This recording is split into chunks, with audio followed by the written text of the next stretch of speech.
புதுக்கோட்டை மாவட்டம் செம்பட்டி விடுதியில் நடைபெற்ற காதணி விழாவில் கலை நிகழ்ச்சிகளுடன் கண்டெய்னர் லாரியில் தாய்மாமன் சீர்வரிசை கொண்டு வரப்பட்டது.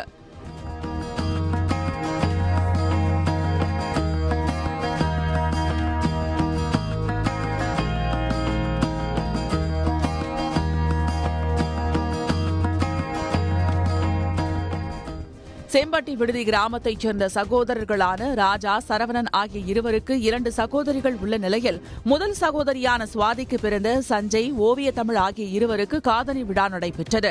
இந்த விழாவிற்கு தாய் மாமன்களான ராஜா மற்றும் சரவணன் ஆகியோர் பிரம்மாண்டமான முறையில் கண்டெய்னர் லாரியில் பிரிட்ஜ், வாஷிங் மெஷின், ஏசி உள்ளிட்ட 200க்கும் மேற்பட்ட சீர்வரிசைகளை எடுத்து வந்து கிராம மக்களை வியப்பில் ஆழ்த்தினர்.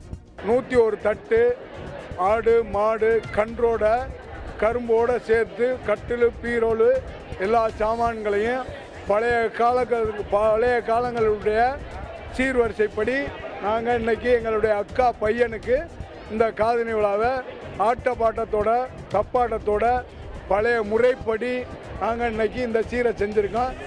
2 கிலோமீட்டர் தொலைவுக்கு நடைபெற்ற சீர்வரிசை ஊர்வலத்தில் தாரை, தப்பட்டைகள், செண்டை மேளம் முழங்க மயிலாட்டம், புலியாட்டம் உள்ளிட்ட பாரம்பரிய கலை நிகழ்ச்சிகள் இடம்பெற்றன.